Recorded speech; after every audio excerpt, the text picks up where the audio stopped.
जब भी हम एक तरफा प्यार की बात करते हैं तो एक डायलॉग हमारे दिमाग में ज़रूर आता है, एक तरफा प्यार की बात ही कुछ और है, ये औरों की तरह दो लोगों में नहीं बटती, इसमें सिर्फ एक की कटती है। हाँ जी, इसमें सिर्फ एक की कटती है, सही कहा ना मैंने। बिकॉज वन साइडेड लव जहाँ भी होता है तो यही होता है कि एक इंसान बुरी तरीके से टॉर्चर होता है, उसका मतलब बुरा वाला कट रहा होता है, ठीक है। जो दूसरा है उसको तो उतना फ़र्क नहीं पड़ता। सो अब तो समझ गए होंगे टाइटल से भी और ऐसे भी कि आज की टॉपिक हमारी यही होने वाली है कि अगर हम वन साइडेड लव में हैं तो हमें क्या करना चाहिए, क्या सॉल्यूशन है, क्या करें क्या ना करें, ठीक है। होता क्या है कि ये जो हमारा एक तरफा प्यार होता है ना, कि बड़ा स्लो पॉइजन टाइप काम करता है। मतलब हम ना कहीं धीरे धीरे अंदर ही अंदर मर रहे होते हैं, ऐसा हालत हो जाता है। एकदम बेचैन रहते हैं उस इंसान के लिए, पागल हुए रहते हैं एकदम, मतलब अजीब सी बेचैनी होती है, ठीक है। कुछ समझ में नहीं आ रहा था, मतलब लाइफ, हम अपनी फ्यूचर, हम अपना करियर, हर चीज़ दाव पे लगा देते हैं कहीं ना कहीं।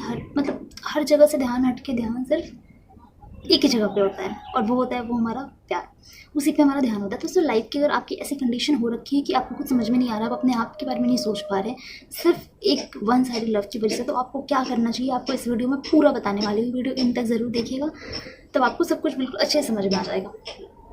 सबसे पहली चीज़ जो ज़्यादातर लोग गलती कर जाते हैं वो ये कि अगर आप किसी को पसंद करते हैं तो आपको उनको ये चीज़ बताना चाहिए। बट बहुत सारे लोग प्रपोज से ही डरते हैं कि नहीं, प्रपोज नहीं करना, क्या होगा उसके बाद, कुछ नहीं होगा उसके बाद। अगर आपके मन में कोई बात है तो आपको वो चीज़ सामने रखनी चाहिए, वो रखनी चाहिए, इससे कुछ होगा नहीं, बल्कि आप एक सच से रूबरू होंगे और कुछ नहीं होता है। इसके बाद दो ही चीज़ें होती है, या तो आपको एक्सेप्ट किया जाता है या तो आपको रिजेक्ट किया जाता है। अब देखिए, अगर आपको एक्सेप्ट किया जाता है देन बहुत अच्छा है, मज़ा एकदम बहुत मज़े हैं, फिर तो कोई दिक्कत ही नहीं है उसके बाद। लेकिन प्रॉब्लम कहाँ आती है, जब हमें रिजेक्शन मिलता है तो हम क्या करें। अगर हमें रिजेक्शन मिल गया तो हम क्या करेंगे, इस चीज़ के लिए खुद को पहले से, मतलब एक तरह से ये बोल सकती हूँ कि प्री प्लान आपको करके रखना चाहिए। आपको अपना माइंड सेट इतना स्ट्रांग रखना चाहिए कि हाँ, मुझे तो रिजेक्शन मिल सकता है। ऐसा तो आप नहीं बोल सकते कि आप जिसको जाके प्रपोज कर रहे हैं तो वहाँ से आपको एक्सेप्टेंस ही मिलेगा, नहीं।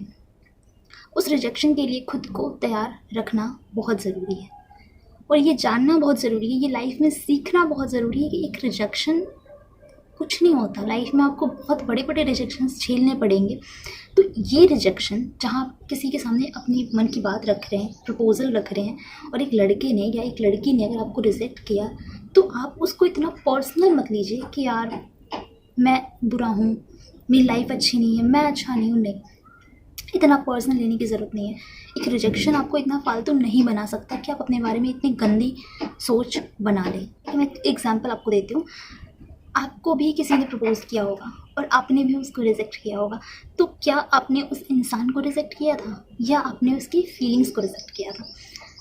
ज़्यादातर चांसेस यही है कि आपने उसकी फीलिंग्स को रिजेक्ट किया, क्योंकि आपकी वैसी फीलिंग नहीं रही होगी, आपके मन में वो प्यार नहीं था, इसलिए आपने उसकी फीलिंग्स को वहाँ पे रिजेक्ट किया कि नहीं, मुझे तुमसे प्यार नहीं है, ठीक है। सो एग्जैक्ट यही चीज़ आपके साथ भी थी। उसने आपको रिजेक्ट नहीं किया, उसने आपकी फीलिंग्स को रिजेक्ट किया, बस इतनी सी बात होती है। उसके मन में वो फीलिंग्स नहीं थी। बट क्या होता है ना कि जब स्पेस से इंसान गुजर रहा होता है तो वो अपने आप को छोटा फील करने लग जाता है। मैं मोटा हूँ, मैं काला हूँ, मैं अच्छा नहीं दिखता, मैं अच्छी नहीं दिखती, मैं मोटी सी हूँ, ये हूँ वो हूँ, मैं किसी लायक नहीं हूँ, मैं किसी काम की नहीं हूँ, मैं किसी काम का नहीं हूँ। इतने सारे नेगेटिविटी खुद के लिए भर लेते हैं अपने मन में कि हम खुद को इतना इन्फीरियर बना लेते हैं कि मैं उसके लायक नहीं था। कैसे, किसी ने बोला आप उसके लायक नहीं थे? हो सकता है आप उससे और अच्छे के लायक थे। आप ये क्यों नहीं सोचते कि उसके नहीं, उससे अच्छे के लायक थे आप? याद करो वो टाइम जब आपने किसी को रिजेक्ट किया, आपने उसकी फीलिंग्स को रिजेक्ट किया। तो इस बात से मत डरो कि किसी ने आपको रिजेक्ट किया, किसी ने नहीं रिजेक्ट किया आपको, कोई नहीं कर सकता आपको रिजेक्ट। क्यों नहीं कर सकता? क्योंकि आपको अपने आप को खुद एक्सेप्ट करने की बहुत ज़्यादा ज़रूरत है। खुद को खुद एक्सेप्ट कीजिए। मजाल है जो कोई आपको रिजेक्ट करते, नहीं। मैं मोटी हूँ, मैं काली हूँ, मैं जैसी भी हूँ, मैं अच्छी हूँ, मैं बुरी हूँ, मैं हूँ, यही मैं हूँ, यही मेरी आइडेंटिटी है और यही मेरी सबसे बड़ी ताकत है। खुद को खुद एक्सेप्ट कीजिए। आप चाहे जैसे भी हैं, आप कैसे भी हैं, खुद से खुद को एक्सेप्ट करना बहुत ज़रूरी है। और अगर आपने ये सीख लिया तो कोई आपको रिजेक्ट नहीं कर सकता। किसी की इतनी मजाल नहीं जो आपको रिजेक्ट कर दे, बिल्कुल नहीं।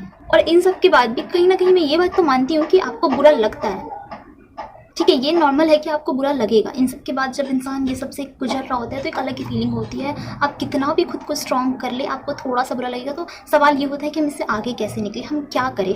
तो आगे निकलना है, बढ़ना है ना, आगे मूव ऑन करना है ना, तो समझना है कि मूव ऑन कैसे करना है। चीज़ों को प्रैक्टिकली सोचना है, ऐसे नहीं मतलब बस हम ये नहीं कर सकते ज़िंदगी में ना कि हम ख्वाबी पुलाव पकाए जा रहे हैं, हम जिद कर रहे हैं कि नहीं हमें ये चीज़ें चाहिए और छीनना है। नहीं, लाइफ बहुत ही प्रैक्टिकली जीने की कोशिश करें तो बहुत इजी हो जाती है। चीज़ों को समझ के, चीज़ों को एक्सेप्ट करके अगर हम चलना सीखें तो बहुत इजी हो जाती है। मैं आपको कुछ समझाने वाली हूँ, इसके बाद आपको खुद समझ में आ जाएगा कि आप जिस इंसान के पीछे भाग रहे हैं, जिसके पीछे आप रो रहे हैं, वो सही है या गलत है। देखिए, सबसे पहली चीज़ कि इसके बाद हमारे पास सिर्फ एक ऑप्शन होता है। अगर हमें रिजेक्शन मिलता है तो सिर्फ एक ही ऑप्शन है कि हम मूव ऑन करें।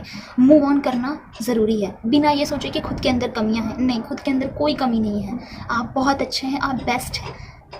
बस इतनी सी चीज़ है ना कि हर इंसान जो आपकी ज़िंदगी में आता है वो आपका हो जाए, ये ज़रूरी नहीं होता। हर इंसान जो आपकी लाइफ में आया, ज़रूरी नहीं कि उसको आपसे प्यार हो, या फिर हर इंसान जिससे आपको प्यार हुआ ज़रूरी नहीं है कि उसको भी आपसे ही प्यार हो। कई बार हमें लाइफ में बहुत सारी चीज़ें ना चाहते हुए भी एक्सेप्ट करनी पड़ती है। अब रात के टाइम में आप बोलेंगे कि मुझे दिन करा दो, वो पॉसिबल नहीं है। रात है तो वो रात ही होगा, दिन है तो वो दिन ही होगा। तो ये हमें एक्सेप्ट करना होता है। ठीक इसी तरीके से लाइफ में बहुत कुछ है। लाइफ का एक प्रोसेस है जिसको समझना पड़ता है। लाइफ का एक प्रोसेस है जिसका आपको ट्रस्ट करना पड़ता है। आपके ऊपर जो बैठा आपका ऊपर वाला, आप जिसको भी मानते हैं, भगवान को मानते हैं, अल्लाह को मानते हैं, आप जिसको भी मानते हैं, जिसकी पॉजिटिव एनर्जी को मानते हैं, उस पर भरोसा रखिए। एक बात सोचिए कि जिस चीज़ को आपने इतना चाहा, आपने उसको दिलो जान से चाहा, आपने बहुत चाव से कि वो मेरा हो जाए, बहुत प्यार से किया आपने उससे, स्टिल वो आपका नहीं हुआ, तो इसके पीछे कोई तो वजह रही होगी ना। ऐसे तो नहीं कुछ छिन जाता हमसे, या ऐसे तो नहीं कुछ नहीं होता लाइफ में जो बेकार हो। हर चीज़ के पीछे एक वजह होता है। तो अगर कोई इंसान जिसको आपने इतना प्यार किया वो फिर भी आपका नहीं हुआ, तो इसमें सिर्फ इतनी सी चीज़ होती है कि आपके लाइफ में कुछ तो है जो इससे बहुत अलग है। तो बस आपको इसी पे भरोसा रख। दूसरी चीज़ जो आपको समझना है वो ये कि आप किसी को फोर्सफुली अपनी लाइफ में नहीं ला सकते। ठीक है, आपको उससे प्यार है, वो आपके हक में है कि आप उससे प्यार करें, बट उससे प्यार आप करा लेंगे आपके हक में बिल्कुल भी नहीं है। हाँ जी, अगर फोर्सफुली अगर आप चाहेंगे ना कि आप उसको अपने पास लाएं तो आप ला सकते हैं, बट एक चीज़ ध्यान में रखना कि आपने उसे ज़बरदस्ती अपनी ज़िंदगी में लाया है, तो जिस दिन भी उसको किसी और में इंटरेस्ट होगा तो वो आपके बारे में सोचने नहीं आएगा, नहीं आएगी, वो आपको छोड़ के सीधे उसके पास जाएगी, ये जाएगा। तो आप कहीं ना कहीं आप फोर्सफुली अगर ये चीज़ें करेंगे तो आप अलाउ करेंगे कि हाँ बाद में जाके तुम मुझे धोखा दे सकते हो। तो ये चीज़ मैं आपको रिकमेंड करूँगी कि नहीं करना है। अगर आपको कहीं से रिजेक्शन मिला तो एकदम खुश रहिए, मस्त रहिए, ये सोचिए कि नहीं, हर इंसान जो मेरी ज़िंदगी में आएगा वो मेरा नहीं हो सकता, या फिर मुझे उससे प्यार था या है तो ज़रूरी नहीं कि उससे भी होगा।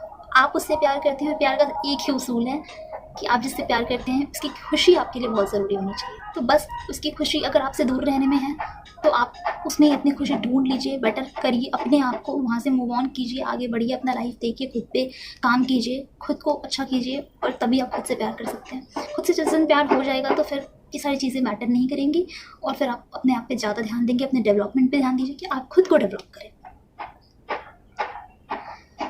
सो आई होप इस वीडियो से आपको बहुत सारी हेल्प मिली होगी। थोड़ी सी हेल्प मेरे भी कर दीजिए इस वीडियो को लाइक करके, और या मेरे चैनल को सब्सक्राइब कर लीजिए। नीचे आपको सब्सक्राइब बटन मिल जाएगा, बगल में छोटी सी बेल है, उसको ऑल पे कर लीजिएगा। और मैं मिलती हूँ नेक्स्ट वीडियो में। बाय।